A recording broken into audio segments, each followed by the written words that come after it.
नमस्कार दोस्तों, मैं हूं प्रदीप गुंसोला। स्वागत है आपका इस नई वीडियो में हमारे इस चैनल में। अगर आपने पिछली वीडियो देखी है तो उस वीडियो में हमने बात करी है कोदा यानी कि मंडुए के बारे में और पूरी जानकारी दी है आपको कि मंडुआ हमारे शरीर के लिए कितना पौष्टिक और कितना लाभकारी है। आज की इस वीडियो में हम बात करेंगे झंगोरा और कौड़ी के बारे में और जानेंगे कि झंगोरा और कौड़ी हमारे शरीर के लिए कितना महत्वपूर्ण, कितना लाभदायक, कितना पौष्टिक आहार है। चलिए इस वीडियो की शुरुआत करते हैं। झंगोरा। झंगोरा का अंग्रेजी नाम इंडियन बर्नयार्ड मिलेट या $1 बिलियन ग्रास है। हिंदी में इसे मोरधन, शमा, वरई, कोदरी, शमवत और शाम का चावल भी कहा जाता है। विभिन्न विभिन्न क्षेत्रों में इसे विभिन्न विभिन्न नामों से बुलाया जाता है। उत्तराखंड जैसे हिमालयी राज्यों में उगाए जाने वाला झंगोरा मानव जाति का ज्ञात सबसे पुराना भोजन में से एक है। झंगोरा एक सुपर फूड की कैटेगरी में भी आता है क्योंकि यह ग्लूटेन फ्री है। अत्यधिक पौष्टिक और भोजन के गहरे अम्लीय रूप में यह पचाने में काफी आसान है। झंगोरा को सबसे कम एलर्जेनिक और सुपाच्य भोजन माना जाता है। यह उत्तराखंड के हिमालयी घाटियों की गोद में उगाया जाता है। झंगोरा एक शानदार पोषण वाला अनाज है। क्या आपको पता है कि लगभग 100 ग्राम झंगोरे में कितनी सारी मात्रा में पोषक तत्व पाए जाते हैं? चलिए मैं आपको बताता हूँ। लगभग 100 ग्राम झंगोरे में 2 ग्राम प्रोटीन, 4 ग्राम खनिज, 2 ग्राम वसा, 5 ग्राम कार्बोनेट, 8 ग्राम फाइबर, 5 mg लोहा और 280 mg फास्फोरस होता है। यह कार्बनिक खाद से उगाए गए ग्लूटेन मुक्त अनाज आवश्यक खनिजों का एक भंडार है और शाकाहारी लोगों के लिए यह आयरन का एक बहुत अच्छा स्रोत है। आप इसका उपयोग विभिन्न प्रकार के भोजनों को बनाकर भी कर सकते हैं, जैसे उपमा और खीर। यकीन मानिए इसकी खीर बहुत ज्यादा स्वादिष्ट होती है। यह उच्च ऊर्जा वाला भोजन पेट पर भी हल्का होता है और कम कैलोरी होने के कारण आजकल इसका उपयोग कई वजन घटाने वाले आहारों के रूप में भी किया जाता है। पूर्व प्रधानमंत्री श्री अटल बिहारी वाजपेयी जी जब अपने ग्रीष्मकालीन प्रवास पर नैनीताल जाते थे तो झंगोरे की खीर उनका पसंदीदा व्यंजन होता था।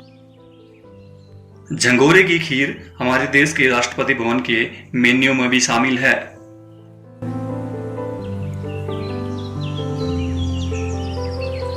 उत्तराखंड की परंपरा में झंगोरे का एक विशेष महत्व है। पुराने समय में लोग अपनी शादी में बेटी को शुभ या भाग्यशाली उपहार के रूप में झंगोरा देते थे। उनका मानना था ये नरसिंह के रहने का स्थान है। उत्तराखंड में जहाँ महिलाओं को खेती करने के लिए कड़ी मेहनत करनी पड़ती है और इसलिए उन्हें एक संपूर्ण आहार की आवश्यकता होती है, उन्होंने झंगोरा के साथ कई मुंह में पानी लाने वाली स्वादिष्ट व्यंजनों का विकास कर डाला। इसके अलावा झंगोरा की खीर झंगोरा की 6 छिया भी कहा जाता है। वास्तव में झंगोरा एक बहुत अनेक गुणों का खजाना है। मिलावटी खाद्य पदार्थों ने युगों से हमारे मानव आहार के आधारों का गठन किया है।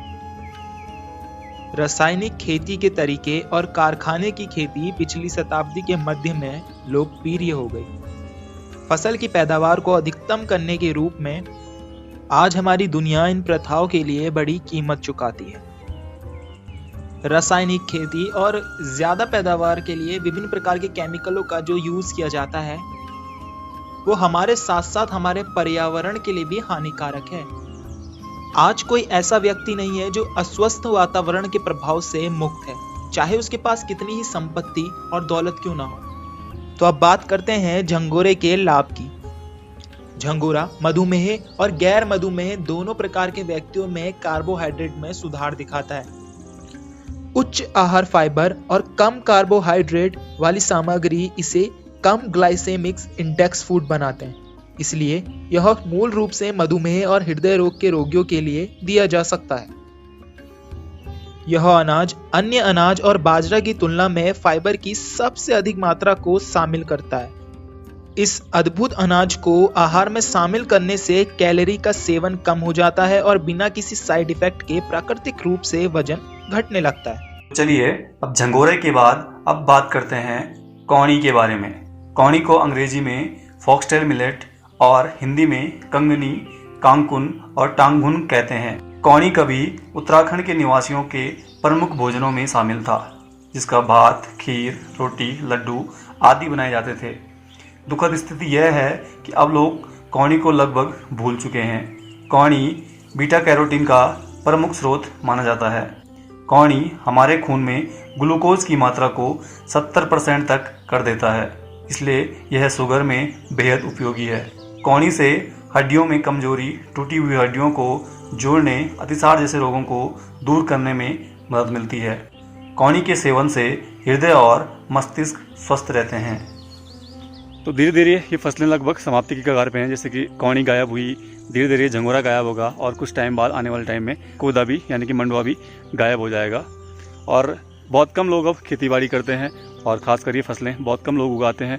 उम्मीद करता हूँ अब तक आप झंगोरा और कौड़ी के बारे में खूब सारी जानकारी ले चुके होंगे। ये मेरे पीछे आप देख रहे हैं, ये जो है झंगोरे की बालियाँ, जो कि बहुत जल्द पक के तैयार हो जाएंगी। उसके बाद इनकी भी लवाई मंडाई हो जाएगी और जो इतने ऊपर से ये काटा जाएगा और उसके बाद ये नीचे का हिस्सा बचता है, इसका नीचे की डाली बचती है, ये भैंस या गायों को खिलाने के काम में आता है।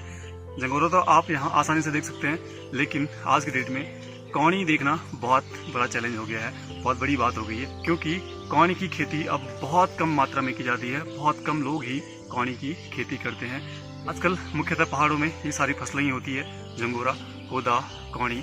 लेकिन झंगोरा और कोदा तो अभी भी दिखाई दे रहा है, लेकिन कौड़ी धीरे धीरे विलुप्त हो गई है और कुछ टाइम बाद धीरे धीरे झंगोरा और कोदा भी विलुप्त हो जाएगा। तो पहले के जो पुराने लोग होते थे वो इन्हीं अनाजों का उपयोग करके एक स्वस्थ और एक लंबा जीवन जीते थे, लेकिन आज की पीढ़ी धीरे धीरे इन अनाजों से दूर होते जा रही है। और झंगोरे के भात का सेवन पीलिया के रोग के लिए बहुत ज़्यादा लाभकारी माना जाता है, जैसे कि आप सबको पता ही होगा। ये सारी जानकारी मैंने इंटरनेट से ली है, उम्मीद है आप सबको पसंद आई होगी। अगर मेरे द्वारा दी गई जानकारी आपको पसंद आई है तो वीडियो को लाइक कीजिए, वीडियो पे कमेंट कीजिए और चैनल सब्सक्राइब भी कीजिए और हो सके तो वीडियो को शेयर भी करना।